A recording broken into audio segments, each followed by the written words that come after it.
Hola, ¿qué tal? Bienvenidos. Seguimos como cada semana en Bien Público desde el Canal 21, el canal del Arzobispado de Buenos Aires, intentando difundir lo que nos enseñó el entonces cardenal Jorge Bergoglio: promuevan lo bueno, lo bello y lo verdadero. Y para hablar de un tema tan interesante como la ecología, el cuidado medioambiental, nos acompaña aquí en el estudio el doctor Antonio Elio Brailovsky. Bienvenido, doctor. Gracias por invitar. Gracias por acompañarnos. Vamos a hablar de la ecología en la Biblia. Pero quiero mandar un saludo, un agradecimiento. José Ignacio López, el director de la revista Vida Nueva en la Argentina, nos ha mandado este ejemplar con notas muy interesantes sobre conversaciones con el rabino Abraham Skorka, el padre Pepe, un informe de Agustín Salvia de la UCA, los niveles de pobreza en la Argentina, el tema laboral. Gracias, José Ignacio López. Los títulos en una pausa, venimos enseguida. Gracias.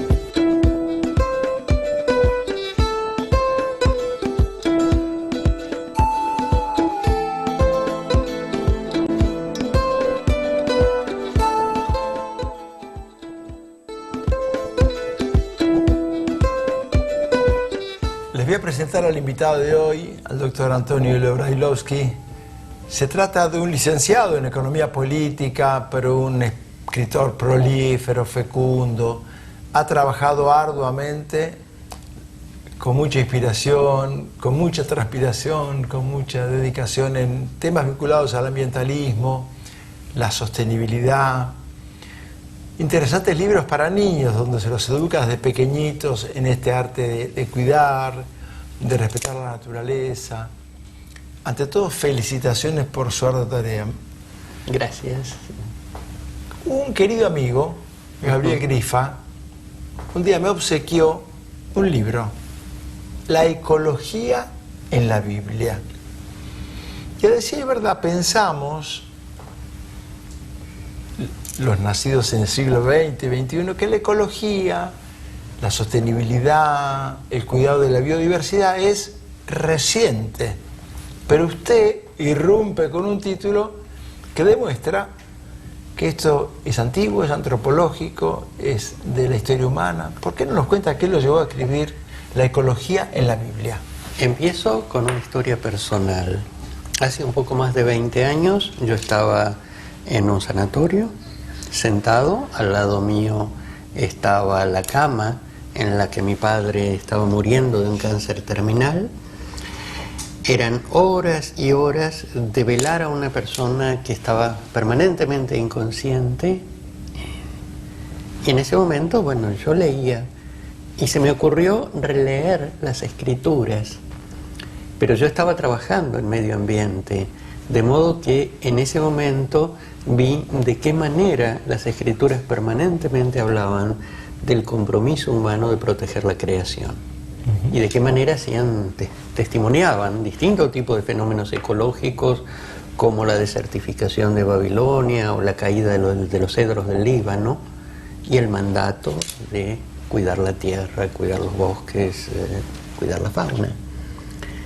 Y esto se cruza, esto personal, se cruza con el haberme dado cuenta de que el vínculo con la tierra, el vínculo con la naturaleza, forma parte de la experiencia de todas las culturas humanas. Y todas las culturas humanas anteriores a la nuestra se plantearon, bueno, ¿cómo protejo mi base de sustentación? Estoy viviendo de la naturaleza, ¿cómo hago para que esta naturaleza siga existiendo? La primera cultura en la historia de la humanidad, la primera cultura que olvida el vínculo con la naturaleza es la cultura nuestra, la cultura industrial. Todas las demás se lo plantearon permanentemente, lo incorporaron en sus leyes, en sus mandatos, en sus mitologías, en sus ordenanzas religiosas, en las leyes civiles, en las costumbres. La única cultura que olvidó que proviene de la naturaleza y que se sustenta en la naturaleza es la nuestra contemporánea. La naturaleza imponía su presencia, su rigor, su vigor. El hombre estaba pendiente del dios Sol, de la diosa Luna, de los mares, de los vientos. el pescador de Galilea decía no se puede, no es un día aconsejable, pero por vez primera esta tradición humana asimétrica invierte su postura y el hombre es centro de la creación, una cultura que gira alrededor de la persona humana, la ganancia, lo que el Papa llama esta idolatría del dinero, del poseer más, hace de un mundo finito llevarlo a demandas infinitas. Dice Vicente Verdú que esto es de locos o de economistas. ¿Cuál es su reflexión sobre esto? Durante el siglo XIX se manipuló el texto bíblico para hacerle decir algo que la Biblia no dice. Cuando en el Génesis se dice el hombre es el rey de la creación, cortaron allí, no siguieron leyendo y lo utilizaron como pretexto de la depredación, la industria que arrasara todo. Pero si uno sigue leyendo las Sagradas Escrituras, uno se encuentra con que la primera obligación de todo rey es cumplir la ley. Y cuando el amado de Dios, el rey David, deja de cumplir la ley, le empiezan a llegar castigos. Entonces, lo que la Biblia dice es, el hombre es el rey de la creación, pero el mandato es un rey sabio como Salomón y no un tirano como Herodes. Creo que sobre esto la Biblia hay que volver a hablar. insiste, doctor Brailovsky, muchísimo en el tema del cuidado de la tierra, del amor a la tierra, de proteger aquello que usted decía recién, hoy nos da de comer. Digamos que el mandato de proteger la creación, y yo creo que en un momento en que urge, en que se hace necesario un diálogo interreligioso, podemos discrepar en una cantidad de aspectos de la fe, pero coincidimos todos en la necesidad de proteger la creación, y yo creo que esta protección de la creación debería ser la base del diálogo interreligioso, justamente porque todos reciben el mismo mandato. Y cuando uno lee tanto el Antiguo como el Nuevo, como el Corán, encuentra siempre la admiración a Dios por haber hecho la maravilla de la creación y el mandato de cuiden esto. Tenemos algunos ejemplos que usted menciona en la ecología en la Biblia. Lo quiero felicitar, tercera edición, próximamente estará en las librerías.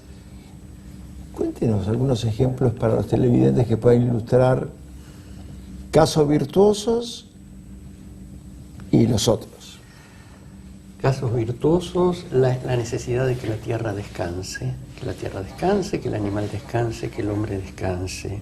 Casos virtuosos, la maldición, en este caso de Isaías, a los latifundistas. La tierra no es de ustedes, es de todos. Caso virtuoso, el mensaje de Jesús cuando dice que Dios se ocupa hasta del último de los gorriones. Y si la persona más importante del universo, que es Dios, se ocupa de los gorriones, ¿qué mandato nos está dando a nosotros? Ocúpense de la vida, de la biodiversidad, protéjanla. Casos no virtuosos, la destrucción de los bosques de cedros del Líbano, donde hay una descripción muy cuidadosa, muy ajustada, de cómo ese ecosistema va desertificándose. ¿Cómo ocurrió? Cuéntenos, en tiempos de televisión. El bosque del Líbano era la materia prima básica de los barcos de los fenicios. Los fenicios eran grandes navegantes y tenían la mejor materia prima del mundo antiguo, que era el cedro. Eso hizo, además, que fueran conquistados por egipcios, por asirios y demás, y cuando eran conquistados les quitaban los árboles gratis, y hay un bajorrelieve muy impresionante en el Museo del Louvre, donde hay un montón de barquitos asirios y llevan como enjangadas detrás los troncos de cedro que se están robando. Pero cuando eran independientes, o sea, cuando no fueron conquistados, vivían de vender los cedros. Al final no quedó nada, o casi nada.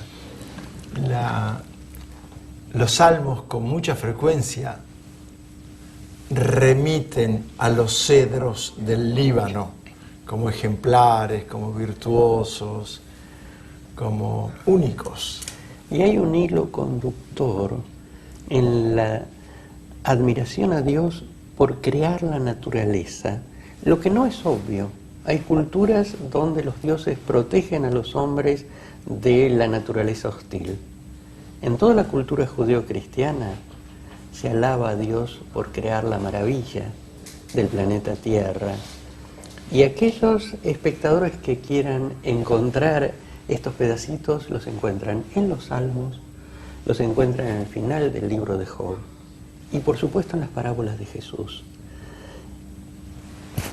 Y pensando en los gustos literarios de Jesús, ya que su parte mística no puedo hablar, pero sí, como escritor uno ve en otro hombre qué le gustaba cuando hablaba, y está claro esa predilección de Jesús por los salmos, por esa descripción de la naturaleza que está en los salmos. Y toda la referencia a la palabra, ¿no? A la palabra de la tradición hebrea que Jesús llevaba adelante, digamos. Exactamente. Y hay parábolas de Jesús que son una especie de paráfrasis de los salmos. Estaba claro el amor por la naturaleza que tenía. Miren las aves del cielo, que no ciegan ni hilan. Miren las flores del campo, ni aun Salomón se ha vestido como una de ellas. El pan nuestro de cada día, el pan suficiente, dánoslo hoy. Ha sido un gran ecólogo Jesús de Nazaret. Sin duda, y el mensaje tiene mucho que ver con la integración del hombre con la creación, con alejarse de la vanidad del poder y vincularse con la creación. Y este hilo conductor obviamente llega a Francisco de Asís. Doctor Brailovsky, ambos somos conscientes, desde el mundo intelectual, desde los medios de comunicación, desde la sociología de la salud, que hay un incremento de la cultura ecológica, sí, que conviven simultáneamente una cultura de lo descartable, de la basura, de la mugre, pero también hay una protección de lo reciclable, de la transformación de basura en biodiesel, en relleno sanitario, en abono, en fin, de pensar una instancia que es exactamente opuesta, o más bíblica, digamos, más humana. Esto no es humano, esto es exactamente la parte oscura de lo humano. ¿Usted cómo ve la proyección de esta mirada, de esta nueva mirada anhelante del cuidado de la tierra? Yo creo que la actitud de protección de la tierra está calando muy fuerte en las multitudes, en la gente común, y que hay una resistencia a los sectores de poder, porque bueno, el negocio es depredar, es un negocio mucho más grande que proteger. Cuando uno ve los aparatos que hacen posible que nos comuniquemos con el espectador, y uno sabe que han sido diseñados para durar poco y que probablemente fueran más baratos si duraran 10 años más de lo que están durando, pero el negocio es que se autodestruyan rápido. Bueno, yo creo que nos falta una presión sobre los sectores de poder mucho más enérgica. ¿Es optimista? No lo sé. Yo sé que si no actuamos el futuro puede ser inmensamente peor. Porque comienza a haber una habitualidad. Katrina, Filipinas, semanas atrás, comenzamos a habituarnos a registrar como cotidiano lo catastrófico, sí, que como usted sabe, doctor Brailovsky, castiga más a los que menos tienen, claro, a los más pobres, a los más indefensos, a los que tienen casas más precarias, porque tampoco respeta geografías. Ocurre en el país más poderoso del mundo, ocurre en América Latina, inundaciones en el país. Es decir, me acordaba de un texto del Antiguo Testamento que advertía, que decía: los padres comieron las uvas verdes, los hijos padecieron la dentera, que una enfermedad bucal. Entonces, este desmantelamiento a ultranza de los bosques, este poco cuidado por los mares, esta presencia de venenos en la agricultura, empieza a generar una convivencia infernal. Una convivencia infernal que las personas comunes, las personas de a pie están tomando conciencia. Nos falta generar políticas públicas mucho más enérgicas, que le pongan límite a los que hacen negocio destruyendo la creación. Esto es algo que los sectores políticos no están comprendiendo en la magnitud que tiene, en la gravedad que tiene. Están haciendo paliativos para no pelearse con sectores de poder económico. Lo que pasa es que el quiebre que el Papa Francisco habla de la cultura de esta ganancia, ¿no? Sí. Pensaba el otro día, doctor Grailovsky, en el regreso del becerro de oro.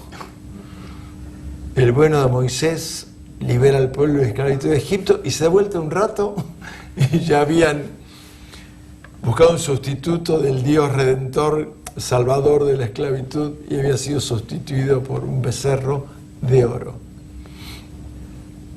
Y yo creo que Moisés lo destruyó por unos pocos días, pero el becerro de oro sigue siendo el Dios predominante, y creo que cada uno de sus convicciones tiene que predicar por, bueno, ese Dios. El Dios oro, no. Lo peor del caso es que un amigo mío dice que no es de oro, es de plástico ahora. El dinero plástico. Aguda reflexión, coincidimos. El becerro de plástico. En la ecología en la Biblia Sí. aparecen datos muy virtuosos. Por ejemplo, no se podía sembrar hasta extenuar el humus de la tierra. La tierra tenía que descansar. La tierra tenía que descansar, el hombre tenía que descansar, los animales tenían que descansar, y esta idea de que lo que uno tiene debe ser conservado. Ahora no, nosotros vivimos en una cultura de lo opuesto, bueno, a destruir todo rápido, a descartar todo rápido, que todo sea basura. Cuando un agrónomo habla con el dueño de un campo en Salta, por ejemplo, le dice: desmontamos, sembramos soja y hay que recuperar la inversión en 10 años porque después el campo ya no sirve. Claro. Entonces, si campos que tardan, si suelos que tardan miles de años en formarse, después duran 10 años y se abandonan y no le importa al dueño porque pone la plata en otro lado. Lo que pasa es tan cierto lo que usted dice, pero también es cierto el concepto de perpetuidad y heredad. Se velaba por los hijos, se velaba por los nietos, se hablaba de hasta la cuarta generación. No estaba me salvo yo y lo demás no importa, o el sálvese quien pueda. No, a mis hijos les dejo plata, después, ¿qué van a hacer con la plata? Ese es el tema, el pasar de culturas donde lo concreto, lo material tenía importancia, a culturas donde hay un predominio de lo abstracto. El dinero es una abstracción. Usted hace un ratito habló de San Francisco de Asís. Nuestro Francisco sí, claro. Bergoglio, estuvo en Asís. Y esta figura del santo de Asís aparece recreada en estos días. ¿Cuál es su reflexión? Querría que amplíe un poquito su comentario al paso de San Francisco de Asís. Yo lo veo como una respuesta a lo que en su momento fue una iglesia que se desvió hacia el lado de la riqueza, del poder, de la alianza con los reyes. Y Francisco de Asís dice: bueno, yo voy descalzo por el campo y hablo con los campesinos. Y realmente yo creo que el talento de Bergoglio es, él habla con la gente común, él habló con la gente común, él se metió en la villa, Bergoglio viajaba en colectivo. Esto es una experiencia humana que para un hombre que tiene la responsabilidad que él tiene es vital. Es decir, aquel que ha nacido entre palacios, que se ha codeado con ejecutivos, que ha asistido a recepciones de gente rica y demás, no sabe lo que le pasa a la gente que sufre. Tan virtuoso Jesús de Nazaret en una carpintería, San Pablo fabricando carpas, tiendas, ¿no? Porque claro, los dioses y los santos no tenían contacto con la materia en la tradición. Bueno, uno piensa, los dioses greco-romanos no hacían nada.